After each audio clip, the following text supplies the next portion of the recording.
As quilters, we love colors, but sometimes we're unsure about which color or fabric to use as a contrast or accent in our design. And I have some ideas I want to share with you. My pattern, The Enchanted Paths, has been done in 5 different variations. I created a different color scheme in each one and used a number of different tricks in order to incorporate lots of different fabrics, and I want to show that to you today. I'm Lea Louise from Inspired Quilting by Lea Louise, and I'm going to show you how to make a beautiful quilt, whether you just want to use a few fabrics or throw everything together for a spectacular scrappy quilt. Let's go ahead and get started. There's a lot to share today. When you want a spectacular quilt, don't hold back. Use all your fabrics, your precuts, your scraps, and you will get a wonderful scrappy look. You can see these down the middle. This is the fabric I started with. This is the one that sort of set my vision for this quilt, and I pulled all my colors from this fabric. These are going to be my focal larger squares.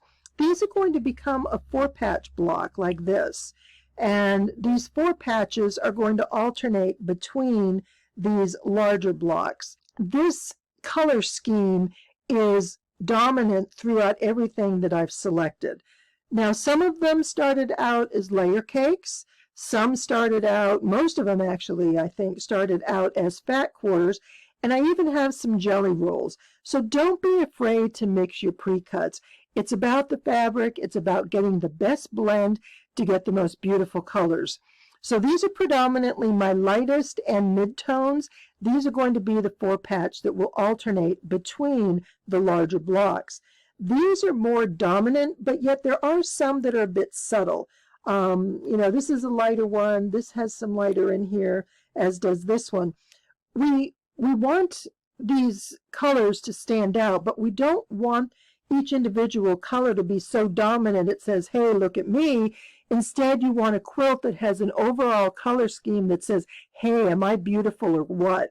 So that's what we're going for here, is a nice cohesive color scheme that works together, and some areas where we've got the background. Again, I'm using low volume. It's just my go-to.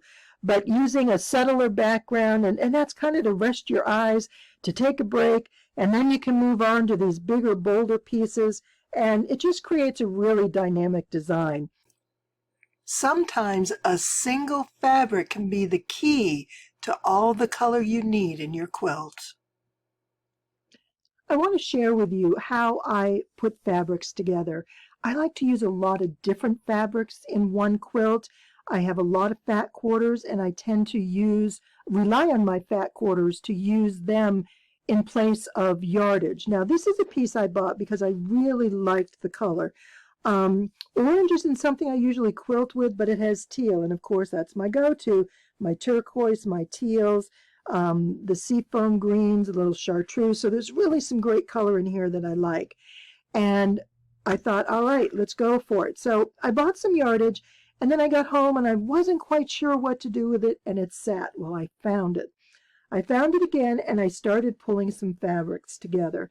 So I kind of got this started, and I thought, all right, now we need to move on from here. And then I wanted to go with some contrast. So I pulled out some batiks in greens, mostly the brighter greens, because these tend to be darker colors. I want the contrast to really stand out in a bright way. So we've got the orange, we went into rust, transitioning to a bit of burgundy. So that kind of sets the tone for the background, that it's not all monochromatic. It's moving between colors, and mixing that'll be awesome. Then the next thing that I found, it has the greens, and look at it, it has the rust colors. So that's going to work out perfect. But this is a great piece. It's got lots of the lighter rust colors, but look at the polka dots. They're yellow. They're sort of a rosy color. There's a bit of orange, and that's going to be a lot of fun to work with. This is kind of fun because we're getting this yellow in here. See that? But it also has the rust and some of the pink, and there's orange. And I wish I had more of this. I love this fabric. And I've got a small piece, but I will make good use of it. And this one I just thought was wonderful. It has some great greens in here. It has some rust colors, some neutrals. So I have a lot of pieces to work from. Now, ironically, at the end, I found this piece. Now, for the most part, I'm not going to use this. The only piece that I would really use is right there. So I only get one square out of this. But if I had to choose a fabric that sort of encompasses the entire color scheme, this is it. It has the rust, it has a little bit of the brown, this sort of yellow-green color, it has the blue. I had a plan, and I really liked how this was coming together. So I needed something to really step this up and to really be a strong contrast. It doesn't have to be bright because we've got a lot of other colors that are adding brightness. And when I looked at this, I thought, ooh, I'm missing some of those tealy blues. That's what caught my eye. I found this and absolutely loved how it worked together. It brings out a lot of these colors here, so that's perfect.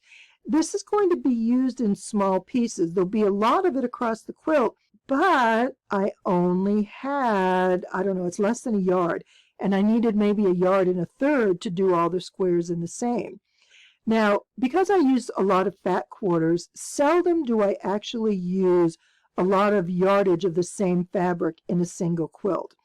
I tend to always go to fat quarters. It adds so much interest. And whether you're using batiks or other quilting fabrics, it works the same way. You start with your primary fabric, whatever that may be, and pull together what works.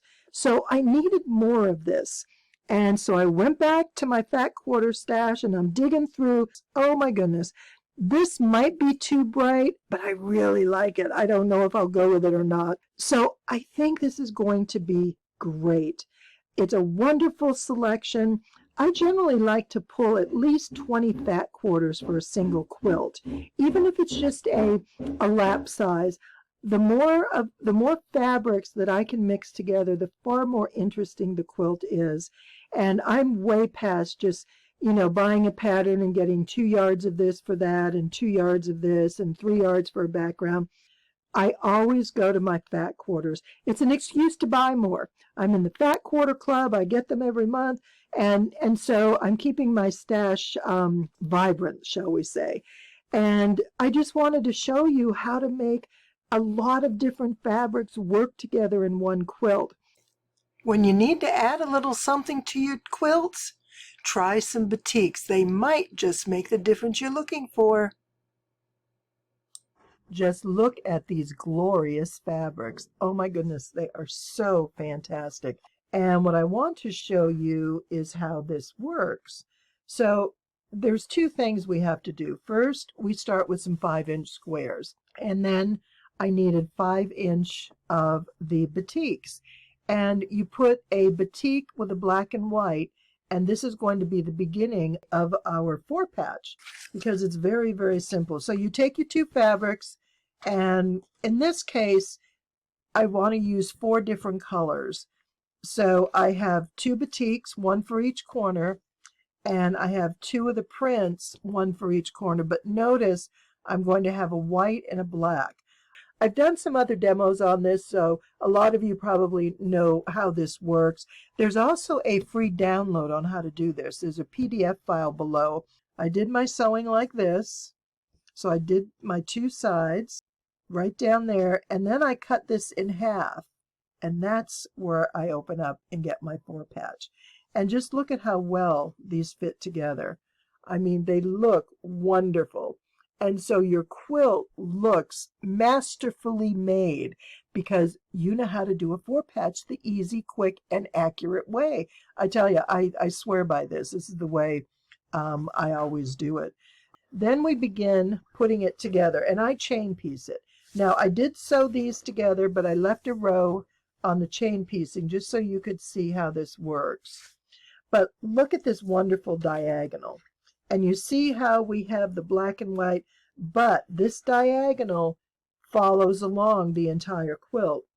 It's a great stash buster. Look at all the fabrics that I've used here. So I had 12 colors and I had 10 of the black and white, so that's 22 different fabrics. I made sure that this color this diagonal goes in the same direction throughout the entire quilt. So notice that this row is all the dark squares, this row is all the white, and then this is all the white. So it alternates. So it really kind of balances things out, and there's a lot of busy stuff going on. And I find by placing the black and white together, it sort of evens things out. And that just worked really well. And then I just let these colors fall where they may. I did make an effort not to put two side by side, but I'm okay with two greens or, whatever else may have come about. Those are blues, but they're different blues, so that's okay.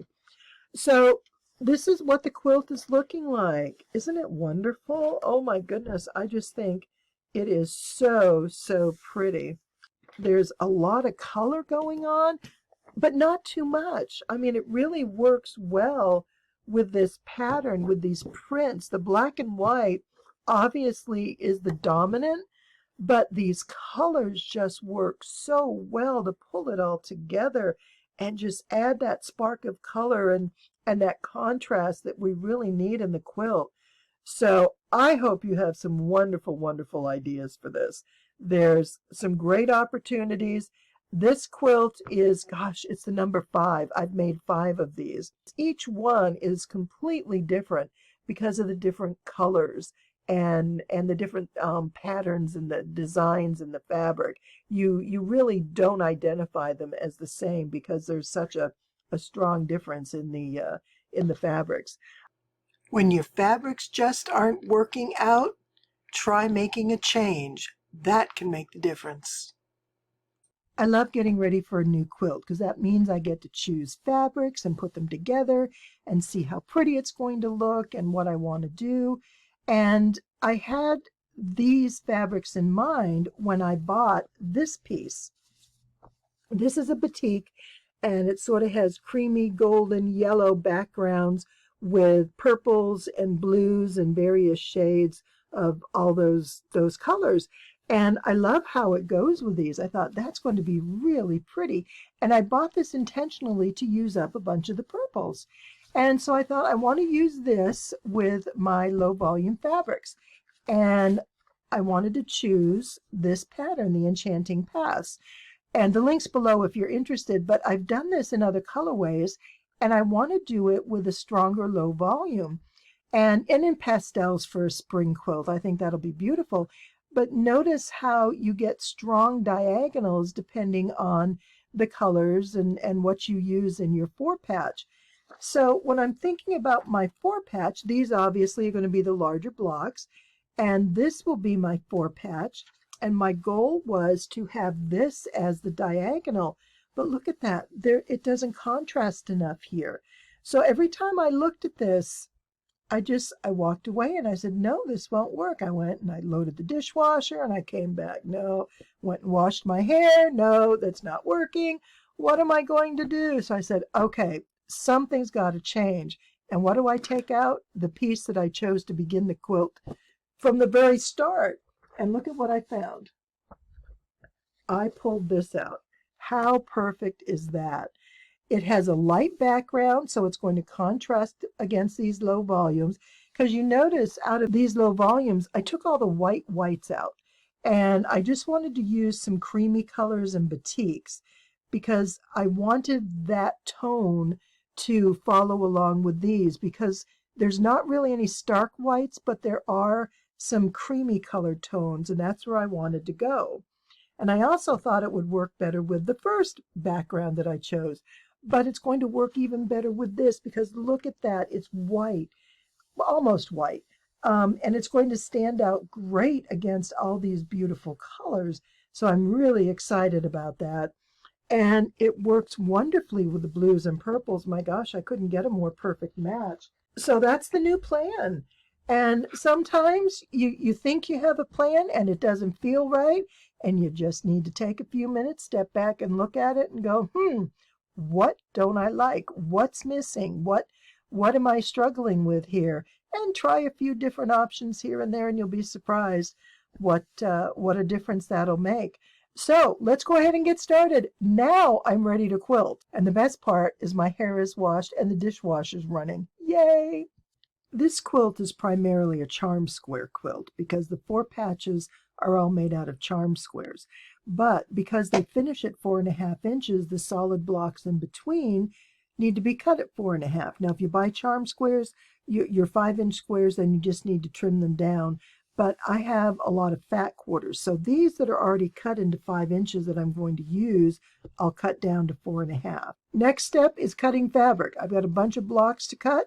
Then we'll make our 4 patches. Then we'll make our bigger 4 patches, and we have a quilt. This is going to go together really easy. I love it. So what we want to do is make sure we place these all in the same direction. So now as I sew this, I'm going to be able to just pick up this 2 and put them side by side and sew this down. And I have the first half of my block there. I'm going to come down. I'm going to do the same here. I'm going to sew this piece right over to that 4 patch, do the 1/4 inch, and now I have a 4 patch ready to go.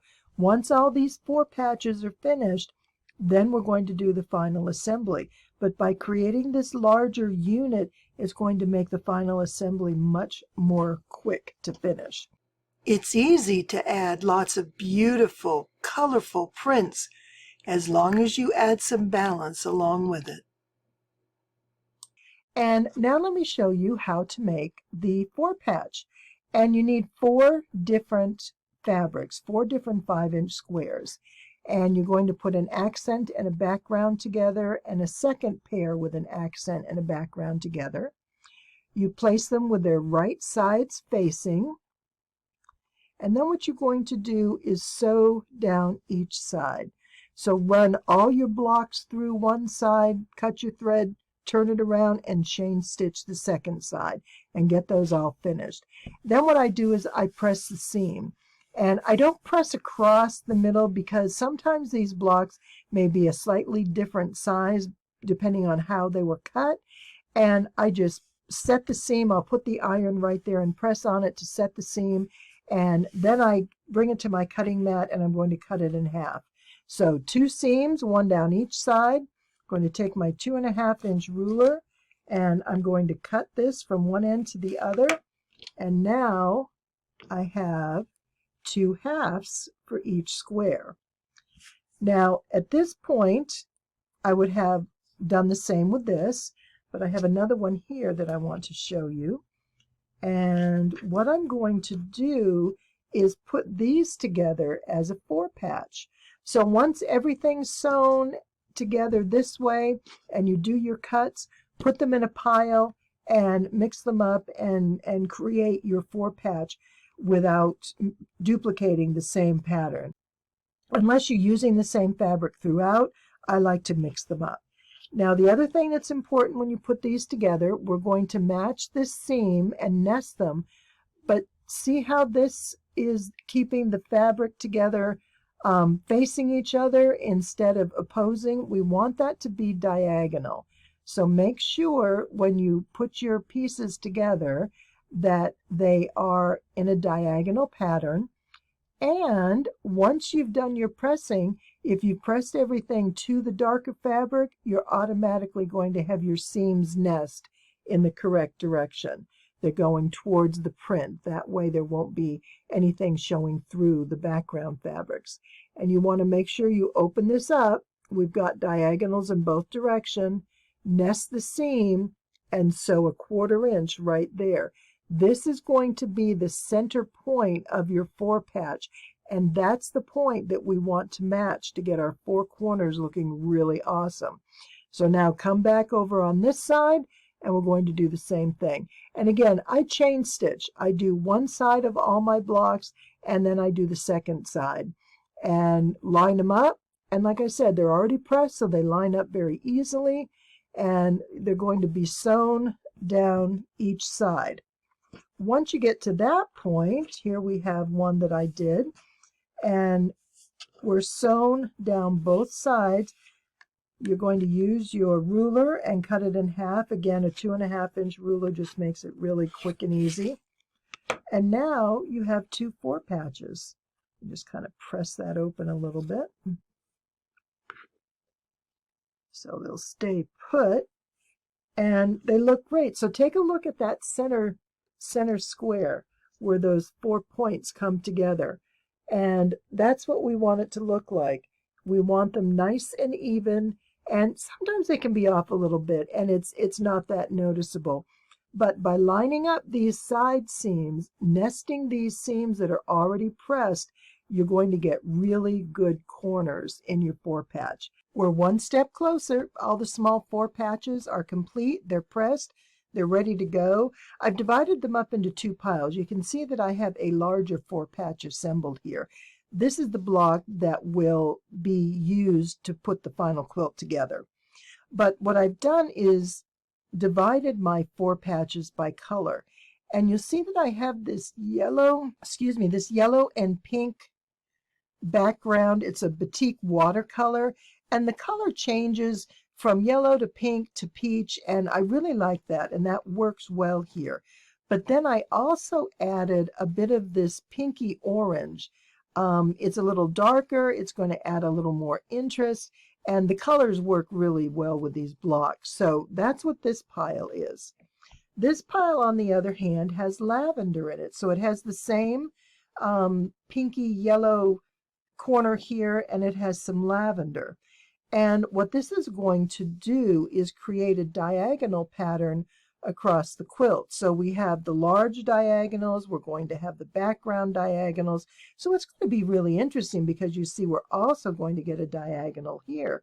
So there's going to be a lot to look at with this quilt beyond just the fabrics, because they themselves are incredibly attention-getting. I had a lot of fun putting these blocks together. Let me just show you. I don't even know which ones to choose first. They're just so beautiful. And just look at these. The colors within each one are so, so pretty. And here's a pretty one. I love the fans with some turquoise in there and that aqua color. These are great fabrics. And this is a fun, fun quilt to put them together with. But I just wanted you to see some of these blocks. There's so much going on. They're vibrant, and they're full of design and patterns and all kinds of geometrics and colors, but yet it works really, really well. I hope you picked up a couple ideas of how to include more fabrics in your quilts to make them more interesting, more colorful, more vibrant, get more contrast in there. I love putting lots of colors in there. I think it just makes them absolutely beautiful. So let me show you a quick overview of each of these quilts. This one measures 58 by 60 and is all batik. All the fabrics in here are batiks, and they work beautifully together. Notice in this one, the larger blocks are the dominant diagonal, whereas the smaller blocks on this one tend to recede into the background, which makes them pretty. They look more like pastels. This is probably one of my favorites. Of course, the K-Fassic fabrics are just such a joy to work with. And this measures 58 inches square. What I love about it is the diagonals are not necessarily consistent. You kind of see a diagonal, and then you see this one, and it breaks up along the way. And there's no, I mean, while there are definite diagonal lines in here, it's not rigid strips, and I really like that. I like how it sort of plays together, and offsetting these pinks and yellows and oranges helps kind of blend it together, and I think that's wonderful. A very unexpected design out of this. I love it. I think it's great. This quilt is all batiks and pastels. It's 56 by 64 inches. I'm just disappointed that it comes out so dark. It's really a light, bright, and airy quilt, but it just doesn't photograph well. I couldn't do it outside. It was indoors, so it came out a bit shadowy, but it is a beautiful quilt, and I love all these pastels, these squares. They just stand out so well. And again, on this one, the small diagonals just kind of recede into the background. You get just a little bit of a trail here that I think is kind of fun, but it's these larger squares that really carry the show on this quilt. It's lovely. I like it. And of course, little bits of florals throughout. That's my favorite. Now here is an attention grabber. It's 37 inches square, and it is going to become bigger. I'm actually going to set it on point, and I'll be doing a tutorial on that soon to show you how to take a square quilt and put it on point. I just love it. I think it really adds a lot, but this is just such a dynamic design. Those black and whites are awesome. I love the applique print. Those pastel batiks are just perfect.